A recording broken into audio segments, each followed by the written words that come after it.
Hello friends, ಎಲ್ಲರಿಗೂ ನಮಸ್ಕಾರ. ಕವಿತಾ ಕಿರಣ ಲೋಕಕ್ಕೆ ನಿಮ್ಮೆಲ್ಲರಿಗೂ ಸ್ವಾಗತ.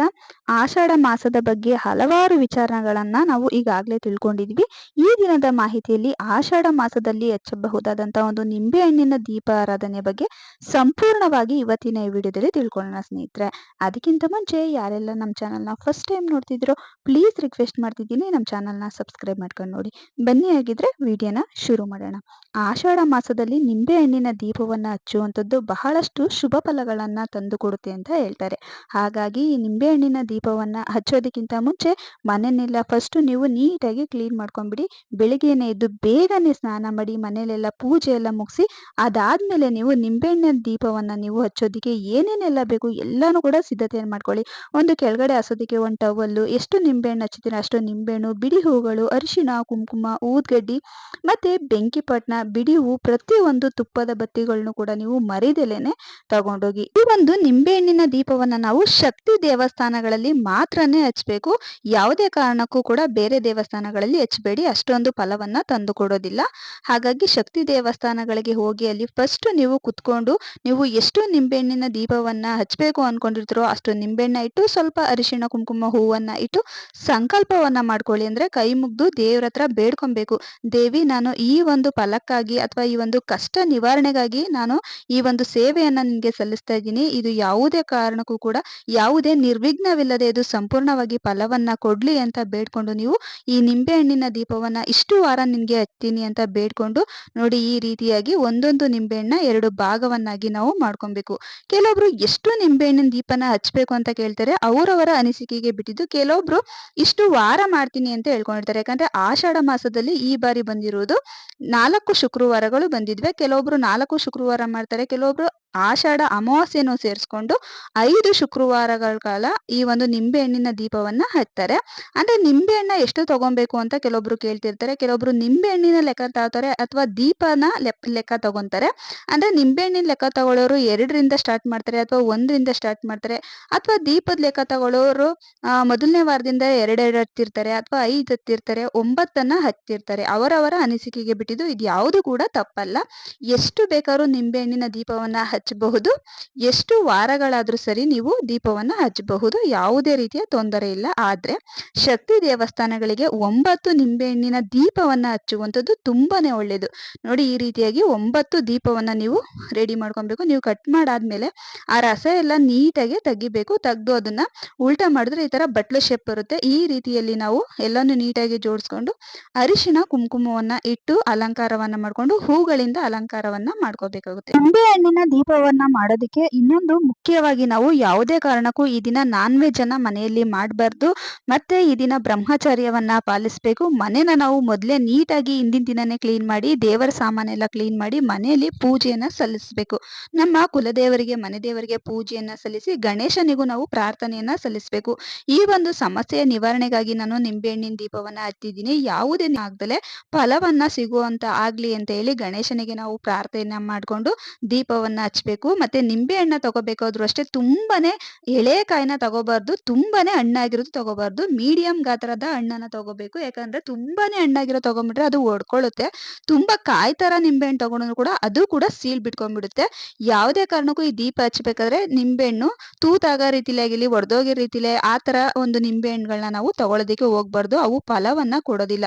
ತುಂಬಾ ಚೆನ್ನಾಗಿ ಒಂದೇ ಶೇಪ್ ಅಲ್ಲಿ ನಾವು ಕಟ್ ಮಾಡ್ಕೊಂಡು ಈ ರೀತಿ ದೀಪವನ್ನಾಗಿ ಮಾಡ್ಕೊಂಡು ಹೂಗಳಿಂದ ಅಲಂಕಾರವನ್ನ ಮಾಡಿ ಮತ್ತೆ 2 ತುಪ್ಪದ ಬತ್ತಿಗಳನ್ನ ತುಪ್ಪದಲ್ಲಿ ಚೆನ್ನಾಗಿ ನೆನೆಸಿಡಿ. 1 ಅವರ್ಗಿಂತ ಮುಂಚೆನೆ ಮನೆಯಲ್ಲಿ ತುಪ್ಪವನ್ನ ಕಾಯಿಸ್ಬಿಟ್ಟು ಆ ತುಪ್ಪದ ಬತ್ತಿಗಳನ್ನ ನೆನೆ ಹಾಕೋರೆ ತುಂಬಾ ಚೆನ್ನಾಗಿ ಉರಿಯುತ್ತೆ. ನೋಡಿ, ಈ ರೀತಿಯಾಗಿ ಒಂದೊಂದು ದೀಪಕ್ಕೆ 2 ತುಪ್ಪದ ಬತ್ತಿಗಳನ್ನ ನಾವು ಈ ರೀತಿ ಜೋಡಿಸ್ಕೊಂಡು ಸ್ವಲ್ಪ ಬೇಗ ಹತ್ಕೊಳ್ಳಿ ಅಂತ ಅಂದ್ಬಿಟ್ಟು ಸ್ವಲ್ಪ ಕರ್ಪೂರನ ಪುಡಿ ಮಾಡ್ಕೊಂಡು ಎಲ್ಲಾ ಬತ್ತಿಗೂ ಸ್ವಲ್ಪ ಮೇಲ್ಗಡೆ ತುದಿಗೆ ಸ್ವಲ್ಪ ಸವರ್ಕೊಳ್ಳಿ. ಯಾಕಂದ್ರೆ ಹಚ್ಚಿದ ತಕ್ಷಣ ಅದು ಬೇಗ ಹತ್ಕೊಳ್ಳುತ್ತೆ. ಯಾಕಂದ್ರೆ ಶಕ್ತಿ ದೇವಸ್ಥಾನಗಳಲ್ಲಿ ಆಷಾಢ ಮಾಸದಲ್ಲಂತೂ ತುಂಬಾನೇ ರಶ್ ಇರುತ್ತೆ. ನಾವು ಗಡಿಬಿಡಿಲಿ ನಾವು ಮಾಡ್ಕೊಳ್ಳೋದು ಬೇಡ. ಯಾಕಂದ್ರೆ ನಾವು ಊದ್ಗಡಿಲಿ ಹತ್ತಾನೆ ಇರ್ತೀವಿ, ಅದು ಕೆಲವೊಂದ್ ಟೈಮ್ ಹತ್ತೋದೇ ಇಲ್ಲ. ಹಾಗಾಗಿ ನಾವು ಫಸ್ಟೇ ಕರ್ಪೂರನ ಸ್ವಲ್ಪ ಪುಡಿ ಮಾಡ್ಬಿಟ್ಟು ಆ ದೀಪದ ಬತ್ತಿಗೆಲ್ಲ ನಾವು ನೀಟಾಗಿ ಸವರ್ಕೊಂಡ್ಬಿಟ್ರೆ ಹತ್ತಿದ ತಕ್ಷಣನೇ ಅದು ಬೇಗನೆ ಹತ್ಕೊಳ್ಳುತ್ತೆ. ಅದಕ್ಕೋಸ್ಕರ ಈ ರೀತಿಯಾಗಿ ನಾವು ದೇವಸ್ಥಾನದಲ್ಲೇ ಹೋಗಿ ಈ ದೀಪವನ್ನ ರೆಡಿ ಮಾಡ್ಕೊಬೇಕು. ಮನೆಯಿಂದ ರೆಡಿ ಮಾಡ್ಕೊಂಡು ತಗೊಂಡೋಗ್ಬೇಡಿ. ಯಾಕಂದ್ರೆ ಮನೆಯಲ್ಲಿ ದೀಪವನ್ನ ಈ ಒಂದು ನಿಂಬೆಹಣ್ಣಿನ ದೀಪವನ್ನ ಮಾಡಬಾರ್ದು ಅಂತ ಹೇಳ್ತಾರೆ. ಹಾಗಾಗಿ ದೇವಸ್ಥಾನಗಳಿಗೆ ಅಲ್ಲಿ ಎಲ್ಲರೂ ಮಾಡ್ತಿರ್ತಾರೆ. ನಿಂಬೆ ಹಣ್ಣಿನ ದೀಪವನ್ನು ಹಚ್ಚೋದಿಕ್ಕೆ ಅಂತಾನೆ ಅಲ್ಲಿ ಸ್ವಲ್ಪ ಜಾಗ ಬಿಟ್ಟಿರ್ತಾರೆ. ದೇವಸ್ಥಾನದ ಹಿಂಬದಿ ಆಗಿರ್ಬೋದು ಅಥವಾ ಮುಂಬದಿ ಆಗಿರ್ಬೋದು. ಅಲ್ಲಿ ಹೋಗಿ ನೀವು ಕುತ್ಕೊಂಡು ನೀವು ಆರಾಮಾಗಿ ಯಾವುದೇ ರೀತಿ ಟೆನ್ಷನ್ ತಾಳದಲೆ, ಯಾವುದೇ ರೀತಿಯಾದಂತ ಒಂದು ಕೆಟ್ಟ ಮನಸ್ಸಿಲ್ದಲೆ ಒಳ್ಳೆ ಮನಸ್ಸಿಂದ ನಮ್ಮ ಕಷ್ಟಗಳೇನಿದೆ, ನಮ್ಮ ಏನ್ಕೋಸ್ಕರ ಈ ದೀಪವನ್ನ ಹತ್ತೀವಿ ಅದೆಲ್ಲದೂ ಕೂಡ ನಿರ್ವಿಘ್ನವಾಗಿ ನಡೀಲಿ, ಎಲ್ಲ ಆಸೆ ಆಕಾಂಕ್ಷೆಗಳು ಕಷ್ಟಗಳೆಲ್ಲ ಕಳೆದು ನಮ್ಗೆ ಒಳ್ಳೆ ದಿನ ಬರ್ಲಿ ಅಂತ ನಾವು ಭಕ್ತಿಯಿಂದ ಬೇಡ್ಕೊಂಡು ಬೇರೆ ಏನನ್ನು ಕೂಡ ನಾವು ನೆನ್ಸ್ಕೊಳ್ಳೋದಕ್ಕೆ ಹೋಗ್ಬಾರ್ದು. ಆ ರೀತಿ ನಾವು ಈ ದೀಪವನ್ನ ರೆಡಿ ಮಾಡ್ಕೊಂಡು ಗಂಧದ ಕಡ್ಡಿ ಮತ್ತೆ ಬೆಂಕಿ ಪೊಟ್ನ ಪ್ರತಿಯೊಂದನ್ನು ತಗೊಂಡು ದೇವಸ್ಥಾನದ ಒಳಗಡೆ ಹೋಗಿ ನೀವು ಕೈ ಮುಗ್ತಾ ಕುತ್ಕೊಂತ ಪೂರ್ವಾಭಿಮುಖವಾಗಿ ಅಥವಾ ಉತ್ತರಾಭಿಮುಖವಾಗಿ ಕುತ್ಕೊಂಡು ಈ ದೀಪವನ್ನ ಹಚ್ಚಬೇಕು. ಈ ದೀಪವನ್ನ ಹಚ್ಚೋದಿಕ್ಕೆ ತುಂಬಾನೇ ಒಳ್ಳೆಯ ಸಮಯ ಅಂದ್ರೆ ಶಕ್ತಿ ದೇವಸ್ಥಾನಗಳಲ್ಲಿ ರಾಹುಕಾಲ. ಯಾಕಂದ್ರೆ ಆಷಾಢ ಮಾಸದಲ್ಲಿ ಶುಕ್ರವಾರ ರಾಹುಕಾಲ 10:30 12:30 ಒಳಗಡೆ ಇರುತ್ತೆ. ಅಷ್ಟ್ರೊಳಗಡೆ ನೀವು ಹಚ್ಚಬಹುದು. ಅಥವಾ ಮಂಗಳವಾರ ಹಚ್ತೀನಿ ಅನ್ನೋರು ನೀವು 3:30 4:30 ಒಳಗಡೆನು ಕೂಡ ನೀವು ಹಚ್ಚಬಹುದು. ಆದರೆ ಶುಕ್ರವಾರ ಶಕ್ತಿ ದೇವಸ್ಥಾನಗಳಲ್ಲಿ ನಿಂಬೆಹಣ್ಣಿನ ದೀಪ ಹಚ್ಚುವಂಥದ್ದು ಬಹಳನೇ ಶ್ರೇಷ್ಠ. ಅದರಲ್ಲೂ ಕೂಡ ರಾಹುಕಾಲದ ಸಮಯದಲ್ಲಿ ಹಚ್ಚುವಂಥದ್ದು ಬಹಳನೇ ವಿಶೇಷವಾದ ಫಲಗಳನ್ನ ಶೀಘ್ರವಾಗಿ ಕೊಡುತ್ತೆ ಅಂತ ಹೇಳ್ತಾರೆ. ಹಾಗಾಗಿ ಶಕ್ತಿ ದೇವಸ್ಥಾನಗಳಲ್ಲೇ ಈ ದೀಪವನ್ನ ಹಚ್ಚಿ. ಇನ್ನು ಕೆಲವೊಬ್ರು ಕೇಳ್ತಿರ್ತಾರೆ, ಮನೆಯಲ್ಲಿ ದೀಪವನ್ನ ಹಚ್ಚಬಾರ್ದ ಅಂತ. ಯಾವುದೇ ಕಾರಣಕ್ಕೂ ಕೂಡ ಮನೆಯಲ್ಲಿ ಈ ನಿಂಬೆ ಹಣ್ಣಿನ ದೀಪವನ್ನ ಹಚ್ಚಲೇಬಾರ್ದು. ಮನೆಯಲ್ಲಿ ಮಣ್ಣಿನ ದೀಪಗಳು, ಹಿತ್ತಾಳೆ ದೀಪ, ಬೆಳ್ಳಿ ದೀಪ, ತುಪ್ಪದ ದೀಪ, ಬೆಲ್ಲದ ದೀಪ ಈ ರೀತಿಯಾಗಿ ಹಚ್ಚಿ. ಆದರೆ ಯಾವುದೇ ಕಾರಣಕ್ಕೂ ಕೂಡ ಕೆಲವೊಬ್ರು ಶಕ್ತಿ ದೇವಸ್ಥಾನಗಳು ನಮ್ಮ ಮನೆಯ ಅಕ್ಕಪಕ್ಕ ಇಲ್ಲ, ಆದ್ರಿಂದ ನಾವು ಮನೆಯಲ್ಲೇ ಹಚ್ಬೋದು ಅಂತ ಕೇಳ್ತಿರ್ತಾರೆ. ನೀವು ಹಚ್ಲೇಬೇಕು ಅಂದ್ರೆ ಮನೆಯ ಹೊರಗಡೆ ಹೊಸ್ತಿಲ ಬಳಿ ನೀವು ಎರಡು ನಿಂಬೆ ಹಣ್ಣಿನ ದೀಪವನ್ನ ಹಚ್ಚಬಹುದು. ಆದ್ರೆ ಯಾವುದೇ ಕಾರಣಕ್ಕೂ ಕೂಡ ಮನೆಯಲ್ಲಿ ಮಾತ್ರ ಹಚ್ಚೋದಿಕ್ಕೆ ಹೋಗ್ಲೇಬೇಡಿ. ಇನ್ನ ಕೆಲವೊಬ್ರು ಕೇಳ್ತಿರ್ತಾರೆ, ಪ್ರೆಗ್ನೆಂಟ್ ಅಲ್ಲಿ ಅಂದ್ರೆ ಗರ್ಭಿಣಿಯರು ಈ ಒಂದು ನಿಂಬೆ ಹಣ್ಣಿನ ದೀಪವನ್ನ ಹಚ್ಚಬಹುದಾ ಅಂತ. ಖಂಡಿತವಾಗ್ಲೂ ಗರ್ಭಿಣಿಯಾದವರು ನಿಂಬೆ ಹಣ್ಣಿನ ದೀಪವನ್ನ ಹಚ್ಚಬಾರ್ದು ಅಂತ ಹೇಳ್ತಾರೆ. ಯಾಕಂದ್ರೆ ನಿಂಬೆ ಹಣ್ಣನ್ನ ಒಂದು ಫಲ ಅಂತ ಹೇಳ್ತಾರೆ, ತುಂಬು ಫಲ ಅಂತ. ಅದನ್ನ ನಾವು ಕುಯ್ಬಾರ್ದು, ಅಂದ್ರೆ ಕಟ್ ಮಾಡ್ಬಾರ್ದು. ಯಾಕಂದ್ರೆ ಅದು ಒಂದು ನಮ್ಮ ಹೊಟ್ಟೆಲಿ ಒಂದು ಮಗು ಇರ್ಬೇಕಾದ್ರೆ ಅದನ್ನ ಕಟ್ ಮಾಡಿದಕ್ಕೆ ಸಮಾನ ಅಂತ ಹೇಳ್ತಾರೆ. ಹಾಗಾಗಿ ಪ್ರೆಗ್ನೆಂಟ್ ಇರ್ಬೇಕಾದ್ರೆ ಒಂದು ತೆಂಗಿನಕಾಯಿನ ಒಡೆಯೋದೇ ಆಗಿರ್ಲಿ, ನಿಂಬೆ ಹಣ್ಣ ಕಟ್ ಮಾಡೋದೇ ಆಗಿರ್ಲಿ, ಯಾವುದು ಕೂಡ ಅದು ಅಷ್ಟು ಶ್ರೇಯಸ್ಸಲ್ಲ ಅಂತ ಹೇಳ್ತಾರೆ. ಹಾಗಾಗಿ ಪ್ರೆಗ್ನೆಂಟ್ ಇದ್ದವರು ಯಾವುದೇ ಕಾರಣಕ್ಕೂ ಕೂಡ ನಿಂಬೆ ಹಣ್ಣನ್ನ ಕಟ್ ಮಾಡಿ ದೀಪವನ್ನ ಹಚ್ಚಬಾರ್ದು.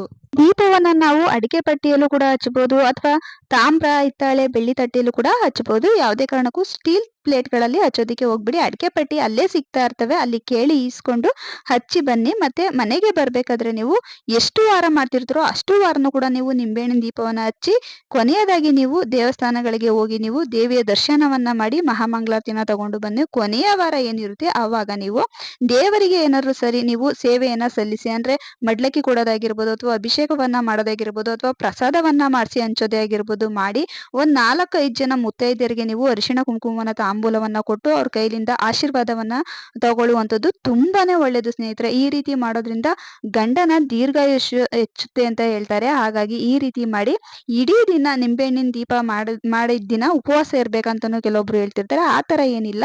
ನಿಮ್ಮ ಆರೋಗ್ಯದ ಸ್ಥಿತಿ ತುಂಬಾ ಚೆನ್ನಾಗಿದೆ ಅಂತನೋರು ಎಲ್ಲಿವರೆಗ ನೀವು ದೀಪ ಹಚ್ತಿರೋ ಅಂದ್ರೆ ಮಧ್ಯಾಹ್ನದವರೆಗ ನೀವು ಉಪವಾಸ ಇರಬಹುದು. ಅದಾದ್ಮೇಲೆ ನೀವು ನಿಂಬೆಹಣ್ಣಿನ ದೀಪ ಹಚ್ಚಾದ್ಮೇಲೆ ನೀವು ಯಥಾ ಪ್ರಕಾರ ನೀವು ಊಟವನ್ನ ಮಾಡಬಹುದು. ಆದ್ರೆ ಯಾವುದೇ ಕಾರಣಕ್ಕೂ ಕೂಡ ಈ ದಿನ ಮಾಂಸಾಹಾರವನ್ನ ಸೇವನೆಯನ್ನ ಮಾಡೋದಿಕ್ಕೆ ಹೋಗ್ಬೇಡಿ. ನೋಡಿರಲ್ವಾ ಸ್ನೇಹಿತರೆ, ಇವತ್ತಿನ ಆಷಾಢ ಮಾಸದಲ್ಲಿ ನಿಂಬೆಹಣ್ಣಿನ ದೀಪಾರಾಧನೆಯನ್ನ ಯಾವ ರೀತಿ ಮಾಡ್ಬೇಕು ಅಂತ ಸರಳವಾಗಿ ತಿಳಿಸ್ಕೊಟ್ಟಿದ್ದೀನಿ. ಈ ಚಿಕ್ಕ ಮಾಹಿತಿ ನಿಮ್ಗೆಲ್ಲ ಇಷ್ಟ ಆಗಿದ್ರೆ ನಮ್ಮ ಚಾನಲ್ನ ಸಬ್ಸ್ಕ್ರೈಬ್ ಮಾಡಿ, ಶೇರ್ ಮಾಡಿ, ಲೈಕ್ ಮಾಡಿ, ಕಮೆಂಟ್ ಮಾಡಿ. Thank you.